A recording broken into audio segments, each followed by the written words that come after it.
أعوذ بالله من الشيطان الرجيم بسم الله الرحمن الرحيم۔ السلام علیکم ورحمۃ اللہ وبرکاتہ۔ سوال پوچھا گیا ہم جادو کے علاج کو روحانی علاج کیوں کہتے ہیں؟ جواب فضیلت الشیخ مفتی عبدالکبیر حافظہ اللہ۔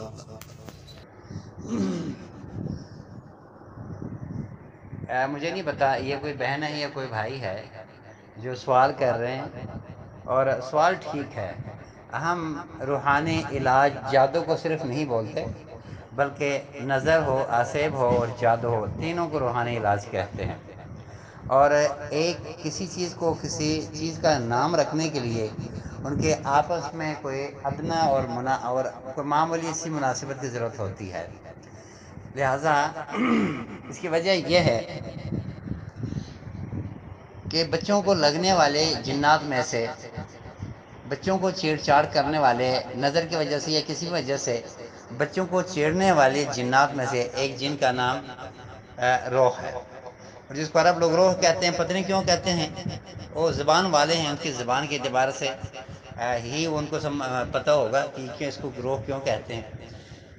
تو اس مناسبت سے چونکہ ایک جن کا نام روح ہو گیا، تو جنات سے تعلق والی بیماری کو روحانی کہا جاتا ہے۔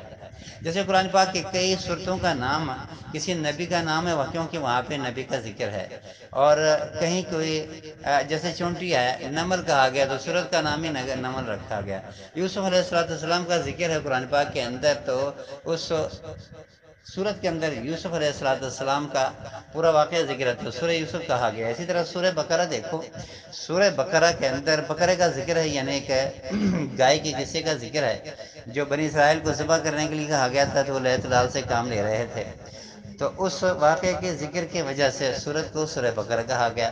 ایک ادنا مناسبت، ایک علام ہوتے ہیں یعنی نام ہوتے ہیں جس میں اس کے صفات کا خیال نہیں رکھا گیا، تو اس میں تو کوئی وجہ کی ضرورت نہیں ہوتی کہ اس کا نام رکھ لو، جو بھی نام رکھے۔ اگرچہ نبی کریم صلی اللہ علیہ وسلم نے اچھے نام رکھنے کا، بامعنی نام رکھنے کا کہا ہے، جو غلط معنی والے نام تھے اسے آپ نے کئی جگہ بھی بدلا بھی ہے۔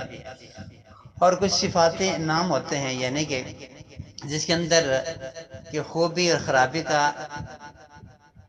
اشارہ بھی ہوتا ہے، تو اس کو صفاتی نام کہا جاتا ہے، وہاں پہ معنی کا خیال ضروری رکھا جاتا ہے۔ بہرحال یہ ایک نام رکھا گیا ہے صرف ایک جن کے نام کی وجہ سے۔ دوسرا یہ روحانی، عربوں میں اور پرانی باتیں ہیں یہ روحانی، جیسے کہا جاتا ہے عالم الجن۔ سلمان اشقر، شیخ سلمان اشقر نے کتاب لکھی ہے، اور جیسے کوئی دوسرے علماء نے بھی کتابیں لکھی ہیں عالم الجن کے نام پہ، تو وہ جن کی دنیا، حالانکہ دنیا پھر جن کی دنیا ہے نہ، دنیا کے اندر جنوں کا کہ الگ دنیا ہے، بلکہ یہی دنیا ہے، اس میں نظر نہیں آ رہی چیز کوئی نظر نہیں آ رہی، جو نہ نظر آنے والے کوئی مخلوق، اس کو عالم الجن کا نام دیا گیا۔ اسی طرح روحانی اس کو کہا جاتا تھا جو جنات ان کے پاس ہو، جو غیبی باتیں بتاتا ہو۔ ہم تو ان چیزوں کو ناجائز سمجھتے ہیں کہ جنات غیبی باتیں بتائیں، اور کوئی بندہ جن یا موکل رکھے تاکہ غیب کی باتیں ان سے سیکھی جائے، ان سے پوچھا جائے۔ یہ تو خیر ہاں اتنا آگے تو نہیں جاتے، لیکن صرف نام کے اعتبار سے کہا جا سکتا ہے کہ میں روحانی ہوں، یعنی میں جنات سے متعلق علاج کرتا ہوں، جنات کے متعلق معلومات دیتا ہوں۔ علم الروحانیہ اس علم کو کہا جاتا ہے جس میں اسیب، جادو اور نظر سے متعلق باتیں کی جا رہی ہوں، اور اس میں چونکہ جنات شامل ہے، جنات کی باتیں ہوتی ہیں، تینوں میں جن شامل ہو جاتے ہیں، اس لیے اس کو علم روحانی کہا جاتا ہے۔ یہ کوئی لڑائی والی بات نہیں، کوئی بندہ کہے گی کیوں روحانی کہا جاتا ہے۔ پیچھے بھی ایک عالم کی نسبت سے مجھے کسی نے بتایا تھا کہ بڑے اچھے عالم ہے، میں ان کو جانتا ہوں ماشاءاللہ، محقق عالم دین ہے، میں نام نہیں لینا چاہتا، لیکن وہ کہیں غصہ میں آ کر کہنے لگے علمی روحانی ہے کیا؟ تو میں ان سے یہ کہوں گا کہ بھئی قرآن سنت سے اس کا کوئی تعلق نہیں ہے، خاص کر یہ اسماء اور اعلام سے اس کا تعلق ہے، کسی ادنا مناسبت کی وجہ سے اس کا نام ہم استعمال کرتے ہیں، اور اس سے کوئی میرے خیال میں کسی کو حق بھی نہیں ہے حاصل کہ کہے جو قرآن سنت سے علم روحانی کے نام کے لیے کوئی دلیل دو، لہٰذا اس کے دلیل کی بھی ضرورت نہیں ہے۔ اور پھر یہ کہنا کہ روحانی علم جو ہے یہ نام لینا ہی غلط ہے، کہیں ثبوت ہی نہیں ہے، اس کا نام رکھنا ہی نہیں چاہیے، نہیں یہ تو عربوں کے اندر یہ نام چلتا ہے، اب بھی چل رہا ہے اور پیچھے بھی چلتا آیا ہے۔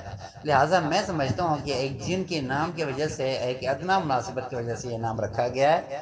میرے خیال میں اگر سوال کرنے والے کچھ تھوڑا سا دینی علوم سے، گرامر سے، یا تاریخ اور ادبیات سے، یا لغات سے کچھ نہ کچھ اگر اس کا تعلق رہا ہے تو میری یہ باتیں سمجھ جائیں گے، اگر نہیں تو شاید مشکل سے ان کو سمجھ آئے۔ اللہ تعالیٰ ہم سب کو سمجھنے کی توفیق دیں۔